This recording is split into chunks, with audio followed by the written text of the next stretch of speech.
Bonjour à toutes et bienvenue sur les tutos de la boutique Tepelo & Co. Je vais vous présenter une dépose de vernis semi-permanent. Donc on va utiliser une lime à ongles, donc de préférence émoussée pour ne pas blesser, des cotons non pelucheux, parce que quand la matière va se dissoudre, si on utilise un coton normal, il va y avoir plein de peluches dans la matière, ça ne va pas être très agréable. Un dissolvant pour le vernis semi-permanent, donc c'est un dissolvant à base d'acétone cosmétique, pas les liquides qui vendent au rayon bricolage, c'est pas fait pour la peau. Une petite pince comme ça pour maintenir le coton. Et pour finaliser, le grattoir. Donc le petit grattoir, et on pourra utiliser tout à la fin le bloc blanc pour affiner s'il reste des petits résidus. Donc je vais à la lime enlever la couche, la dernière couche que nous avons posée, c'est-à-dire le base finition. Donc cette brillance qui est très jolie pendant nos 15 jours de pose, là elle va poser problème pour la dépose puisqu'elle est très rigide et il faut que le vernis soit poreux pour absorber le dissolvant. Donc je vais passer ma lime un peu partout jusqu'à ce que l'ongle devienne bien mat, que j'ai enlevé cette épaisseur.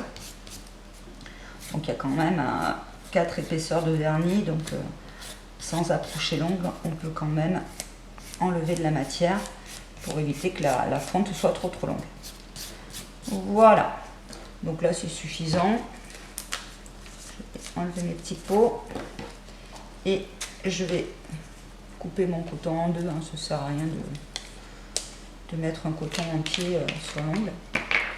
Et je vais imbiber mon coton de remover. Donc j'imbibe bien. S'il fait chaud, je vais vérifier de temps en temps qu'il ne se soit pas évaporé. Donc je vais maintenir avec la pince puisque seul l'ongle a du vernis à ongles. On ne fait pas un bain d'acétone, c'est pas bon pour la peau, c'est pas la peine de tremper ses doigts complets dans l'acétone. Donc voilà, donc là on va laisser un temps de pause d'environ 15 minutes et je vous reprends tout de suite après. Nous revoici après le temps de pause de 15 minutes donc avec l'acétone. Donc on va ouvrir la pince et là on va constater que le vernis a cloqué. Si votre vernis n'a pas cloqué, deux solutions, c'est que soit le coton, entre temps, il s'est complètement asséché et que vous n'avez pas remis de produit. Donc je rappelle que par forte chaleur, l'acétone ça s'évapore très vite. Donc il ne faut pas hésiter à en remettre. L'autre option, c'est la moins bien, c'est qu'en fait votre vernis n'est pas semi-permanent mais qu'il est permanent. Par exemple, c'est le cas des Nail Leon chez nous, qui ont une super tenue mais qui sont vraiment très difficiles à déposer.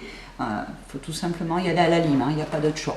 Donc quand vous avez un vernis de bonne qualité comme là le plume, il a cloqué. Donc là je prends juste un petit grattoir et je vais aller gratter les résidus de vernis. Alors pourquoi j'utilise pas un pouce cuticule? Tout simplement parce que le pouce cuticule en métal il a tendance à rentrer beaucoup dans la kératine, surtout si vous avez les ongles souples ou des choses comme ça. Et franchement il va facilement vous enlever un peu d'épaisseur d'ongle et c'est pas le but. Je vais prendre la lime pour casser le bordage qui nous a bien arrangé pendant le temps de pause, mais là il faut l'enlever pour pouvoir déposer. Donc, voilà, donc là je vais gratter tous les petits résidus. Donc Elodie elle est très longue, donc je vais maintenir un petit peu pour pas lui faire mal. Voilà, donc là tout mon vernis est parti et je vais prendre mon bloc blanc pour fignoler. Et enlever tout ce qui reste. Donc toujours, voilà, s'il y a des plus grosses traces, je les gratte. Pas les gratter, mais voilà, dans la cuticule. Voilà, ici au bord. Alors il y a quand même un très grand bord libre que ça bouge. Et je vois qu'il me reste un petit peu, voilà, dessous l'ongle. Donc voilà, je finis avec mon bloc. Et vous voyez, l'ongle est à nouveau là. Donc on peut recommencer une pose ou appliquer un vernis normal ou un soin. Voilà pour cette dépose. Merci.